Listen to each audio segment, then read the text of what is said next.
wanted to say happy Labor Day to all of you, our wonderful workers. Labor Day was actually established in the 1890s, around the time that workers' compensation, protecting the rights of our injured workers, came about as well. So the system went a roundabout way, which our blog is going to talk about if you want to read about it. And at first they were trying to federalize it and come to a consensus amongst all the states as to what your rights were as an injured worker.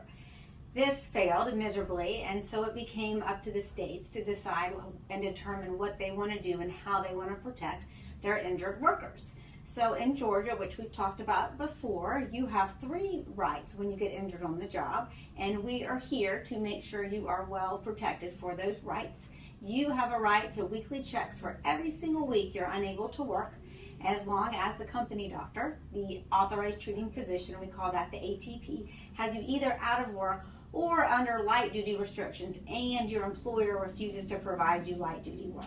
You're also entitled to medical treatment, including a change in doctor if you're not happy with the initial doctor's treatment and treatment plan for you. And you have a right to something called an IME, which is an independent medical exam, where we can pick the doctor instead of it being from the panel of doctors that the employer provides, which sometimes are biased against our injured workers and side more with the employer and try to push you back to work too soon. So it's a very big right under medical to be able to get you to an unbiased doctor and really find out what's wrong with you and are you able to go back to work or are you not.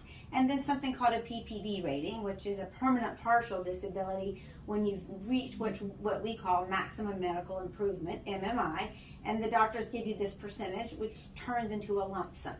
Georgia is a difficult state insofar as we do not get any money for pain and suffering, unfortunately, because we don't have to prove negligence. And that is the grand bargain, so to speak. The trade-off for us not having to prove that you are not at fault is the lack of compensation for pain and suffering.